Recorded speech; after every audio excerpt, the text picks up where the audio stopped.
Mga master, okay lang bang? Huwag niyong skip ang mga ads sa aking mga video kung okay lang mga master. Salamat sa solid na suporta po. Yon, what's up mga masters? Nandito na naman tayo sa panibagong araw, panibagong kabanata na naman ang pagsasama-samahan natin ngayon guys.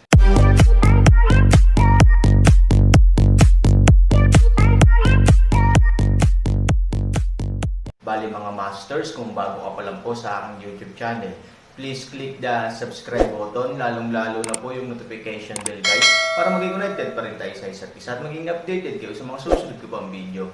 Bali mga masters, bago natin umpisahan ng kwento ay mag-shoutout po muna tayo para sa mga solid nating tagapakinig. Shoutout kay Norlisa Sugay at shoutout kay Cheska Managaysay. Yun na nga mga masters, no? Bali hindi na ito patagalin. In 3, 2, 1, let's go! Maya-maya, tinanggal ang kurtina at mabilis na pumasok ang 2 taong nakasuot ng civilian. Parang ordinaryong pamilya lang, pero sa totoo lang, napakatao sila sa unang tingin. Pagpasok pa lang nila ay lumuhad sila at sumaludo ng may paggalang. Masayang-masaya si Mingyu, at sinabi rin ni Zuyan Shua sa oras na ito, natatakot ako na hindi niya inaasahan na magkakaroon tayo ng higit pang mga scout na nakatambay sa mga tao. Kahit na umalis tayo sa lungsod, alam pa rin natin ang lahat doon. Oo, ang mantis ay nakakahuli ng mga cicadas at ang yellowfinch ay nasa likod. Hindi niya inaasahan na kami ay may likod na kamay. Mayroon kaming malinaw na pagkaunawa sa kung ano ang dapat mahulog sa lungsod. Sa hinaharap, kapag ang counterattack, ito magiging katumbas niya ang Aaron ay hindi man lang nagsuot ng damit at pantalon. Hahaha. Napakasaya ng isang grupo ng mga tao. Pagkatapos ng lahat, ang mga especially iya ay dumating dito ng maayos, na nagpapakita na hindi napansin ni Han Sanchen ang mga bagay na ito. Medyo masaya din si Mingyu. Pagkatapos ng lahat, ito ay isang magandang senyales. Pagtingin sa especially iya, mahina niyang sinabi, bumangon ka at magsalita. Mahirap kang abutin ang lahat. Nagkatinginan ang dalawa at tuluyang tumango at bumangon. Kayong dalawa, ano ang dapat nating gawin ngayon? Magbigay ka kaagad at totoo, hinimok ni Zuyan Shua. Oo, mabilis na sabihin sa amin kung ilang tao ang napatay ng Aaron kagabi. We will remember these accounts clearly. Kapag napatay natin silang muli, ipaghihiganti natin ang mga kapatid na iyon. Ang isang grupo ng mga tao ay napuno ng matuwid na galit at hindi naisip ang tungkol dito. Ngayon ang sinabi nila ay walang talo sa mundo. Nang gusto nilang tumakas, wala silang ginawa kundi pumayag at wala man lang pakialam sa buhay at kamatayan ng ibang tao. Sa tingin ko, napakasigla kagabi. Sumingit din si Yeshijon. Natural, dapat niyang tinutukoy ang madugong pagsupil sa Aaron, at ang mga sundalo ay gumawa ng huling desperadong paglaban sa ilalim ng pamumuno ng mga natitirang executive. Nagkatinginan ang dalawang especially iya, at ibinuka muna ng pinuno ang kanyang bibig, kagabi. Talagang masigla ang lungsod. Sa sandaling lumabas ang pangungusap na ito, isang grupo ng mga tao ang tumawa saglit. Aaron, yung kalokohang ratio, akala niya talaga mananalo siya. Ano ba? Kahit matanda na yung tigre, tigre din yon. Kinagat siya ng dugo bago siya namatay. Oo, siya Aaron siguradong may matinding laban kagabi. Hehe, sinong masisisi dito? Hindi niya kasalanan yon. Aaron kunwari pinipilit niya ang sarili niya. Ano ba? 30 place lang ang binigay niya sa atin. Kung siya ay may malinaw na pag-iisip, hindi siya dapat gumawa ng ganoong gulo ng matalino. Ngayon, kailangan niyang hawakan ang mainit na patatas sa kanyang mga kamay. Medyo nahihiya ang mukha ng pinuno. Napatingin siya kay Menggayo at nakita niyang seryosong nakatingin ito sa sarili niya. Ibinuka niya ang kanyang bibig. Hindi mo naiintindihan na ang kaguluhan sa lungsod kagabi ay hindi ang paghaharap sa pagitan ng dalawang hukbo, o ang nakatutuwang pagpatay kay Aaron, ngunit, ano lang, sumimangot si Zuyan Shua at mabangis na tumayo. Nagbigay lang ng piging ang Aaron para magsaya kasama ng mga tao. Nasaan ang mga kawal? Hindi namin alam ang partikular na sitwasyon. Alam lang namin na maraming sundalo ang piniling sumunod sa Aaron, at sila ay miyembro ng misteryosong alyansa ng tao. Ang mga sundalong natalo sa halalan ay nagbukas din ng tarangkahan ng Aaron noong nakaraang taon, gabi at pinaalis ang kanilang kinaroroonan. Nanay niya, napakabasura ng mga sundalong ito. Sobrang basura. Pag-alis na namin, nagrebelde na sila. Paano naman ang professionalism nila? Paano ang pride nila bilang sundalo? Nanay niya, ang mga lokong ito ay takot na lokohin ng iba. Ano kayang klaseng puso ang meron siya? Baliw ba silang sumunod sa kanya? Di ba? I think his boy is clearly making a show. Hinamak ito ng isang grupo ng mga tao at pinuna pa ito. Pero hindi nila alam na in terms of their abandonment behavior, they have no right to comment more on what others do. Ang hangin ng dobleng pamantayan ay pinupuntirya lamang ang iba, hindi ang kanilang sarili. Grass, soldiers mutiny, where are our fucking high-hanging houses? They are all our people. Kumakain ba sila ng tae? Hindi mo ba alam ang gagawin? Yes, as our senior executives, they are the highest commanders after we leave, and they will watch helplessly. Galit na galit ang isang grupo ng mga double watchdog na tila kumakain ng tao. Noon pa lang, sinabi ng nangungunang especially iya, ngayong umaga, abala pa ang lungsod. Storytelling channel sa YouTube. Nagalit ang mga asong may double label. Sa sandaling sinabi ito ng especially iya, nagalit sila sa lugar. It's none of our business to be busy in the city.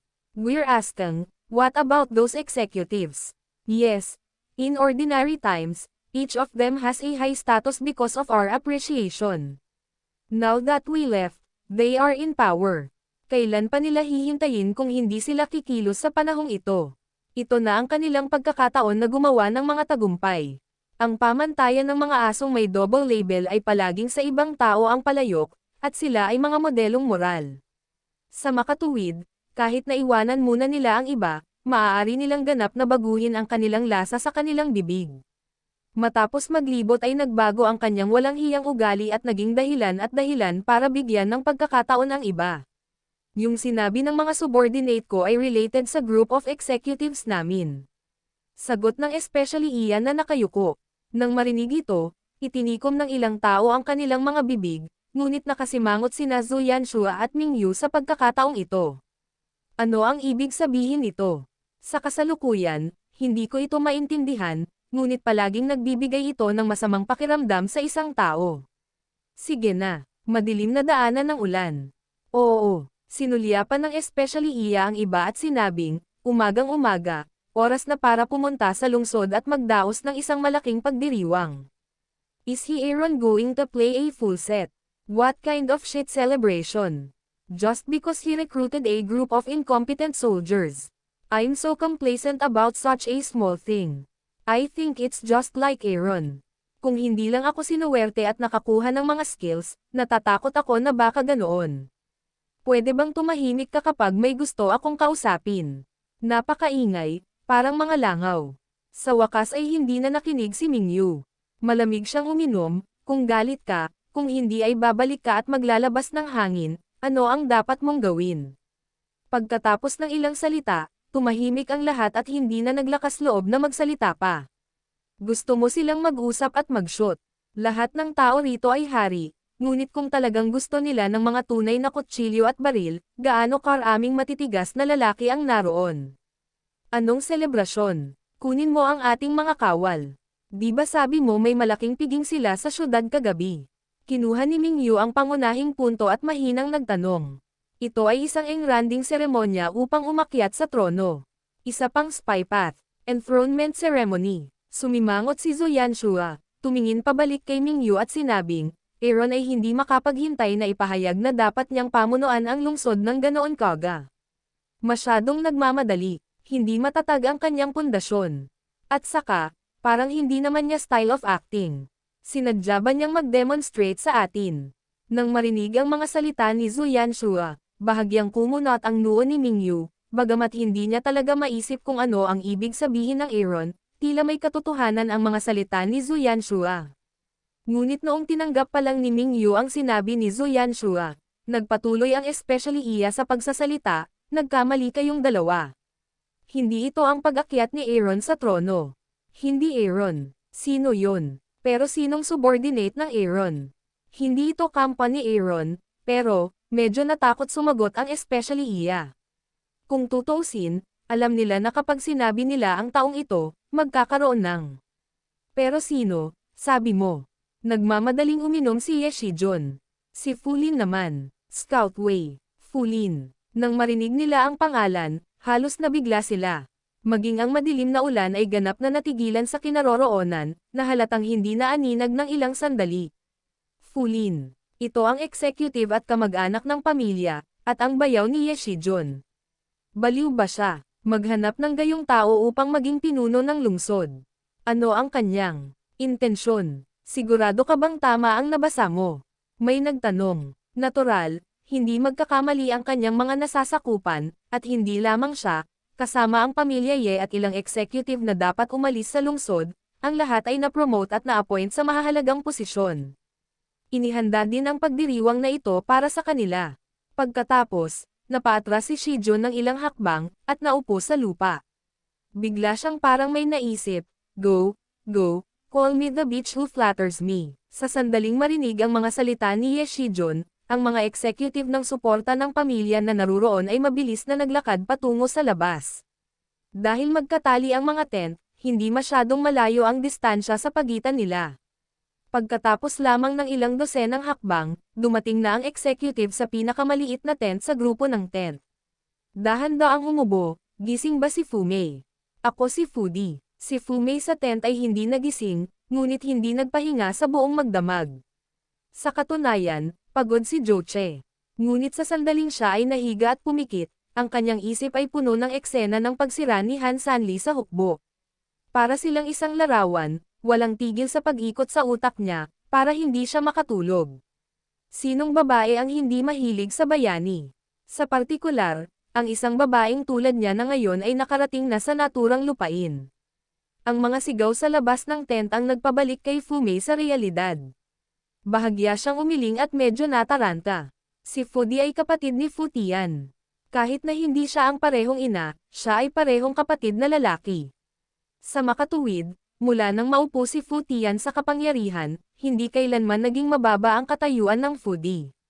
Ano ang ibig niyang sabihin kapag hinanap niya ang sarili niya? Bagamat siya ay nalilito, ibinuka pa rin ni Fumei ang kanyang bibig, Uncle D, Mayor is here. Please come in. Pagkatapos ay binuksan niya ang kurtina at dahan-daang pumasok. Maaga pa naman. Tinulungan niya itong pumasok at napangiti. Oo. Ayaw ni Fumei na masyadong makisali sa isyong ito. She casually perfunctorily said, nga pala, hindi ba dapat may meeting si Tito Fudi sa main account? Bakit bigla siyang pumunta sa Fumayor? Anong problema? Bagamat si Fudi at ang kanyang sarili ay isang pamilya, wala silang gaanong komunikasyon. Noong nakaraan, kapag si Fumei ay nakasandal sa pamilya ni Ye, hindi siya sapat na klase sa kanyang sarili. Ngayon, kapag ang kanyang asawa ng Panginoon ng lungsod ay umiiral sa pangalan lamang, hindi siya karapat-dapat sa kanyang klase. Sa makatuwid, alam ni Fumei na si Fudi ay malinaw na pumunta sa 3 treasures hall nang walang anumang bagay. Ngayon lang, bumalik ang mga especially iya sa kabilang bahagi ng lungsod at nagdala ng magandang balita at masamang balita. Siyempre, masasabi rin na pare-pareho silang balita. Tulungan ang lagusan. Medyo nahihilo si Fumei sa kanya. Hindi siya interesadong gugulin ang kanyang utak para pag-aralan ang mga salita nito. Direkta niyang sinabi, may sasabihin si Uncle D, pero hindi naman masakit. Narinig ko sa kapatid mo. Fulin. Kamusta na siya? Tulungan si Maymeng sa katumayo. Siya ay isang kapatid na lalaki, at natural na mas nag-aalala tungkol dito kaysa sa sinuman. Hindi siya nakatulog kagabi. Sa katunayan, bahagi ng dahilan ay ang pag-aalala niya sa kaligtasan ng kanyang kapatid. Sa kasamaang palad, hindi masama na maprotektahan niya ang kanyang sarili sa kanyang kasalukuyang posisyon. How dare Ye Shijun tumakas kasama ang kanyang kapatid? Huwag kang excited. Okay na siya ngayon, pero in the future, I'm not sure. Maybe it's good or bad. That's why I came to you. I won't beat around the bush anymore. I'll just say something straight. Fumei nodded and waiting excitedly. Ayon sa pinakahuling impormasyon, hindi lang maayos ang kapatid mo, kundi hinirang din ng Aaron bilang City Master. Sa kasalukuyan, si Shijun at ang iba pa ay nabigla at espesyal na hiniling na tawagan kita. Kapatid ko, dapat ba? Dapat ba akong mahulog sa Panginoon ng lungsod? Nagulat si Fumei, niloloko mo ba ako? Talagang totoo. Tulungan mo ang lagusan. Biglang natisod si Fumei at muntik nang mahulog sa lupa. Ang balitang ito, para sa kanya, dapat ikagulat, pero kasabay nito, may halong limang lasa ang puso niya. Hindi ko alam ang saya o kalungkutan. Sa isang banda, ang nakababatang kapatid na lalaki ay hindi lamang nabubuhay, ngunit opisyal din na sinasamba bilang ang Panginoon ng lungsod. Sobrang nag-aalala. Ano ang mga sama ng loob sa pagitan ng pamilya ni Foye at Aaron? Hindi ba't malinaw sa kanya ang posisyon ni Aaron? Sa isang paraan, maaaring ito ay isang sakuna. Sa madaling salita, tinuturing ni Aaron si Fulin bilang isang papay, at maaaring palitan pa ang patay na multo. Ngunit pagkatapos ng mga alalahanin na ito, biglang may naisip si Fumei. Paano ang mga patay? Kung ang lahat ay naaayon sa normal na pamamaraan, ang kanyang kapatid ay matagal nang namatay.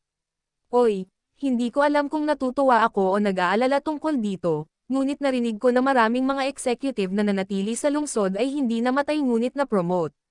Naniniwala ako na ang iyong kapatid ay dapat maging maayos sa maikling panahon. Ikaw ito sa kasalukuyan, ang iyong kapatid na lalaki ay pinaghihinalaang tumalikod sa kalaban ay magagalit at hihilingin sa iyo na pumunta doon. Kinagat ni Fumei ang kanyang mga ngipin at sinabing, pupunta ako dyan ngayon. Yun na nga mga masters, no? Bali panibagong kabanata na naman yung natapos natin ngayong gabi. Muli, maraming salamat po talaga sa walang sawang suporta po sa aking YouTube channel na talagang inaabangan nyo po ang bawat upload ko po. Bali mga masters, magkita-kita ulit po tayo bukas ng gabi at ngayon po ay magpapaalam po muna tayo. Bali mga masters, bye-bye!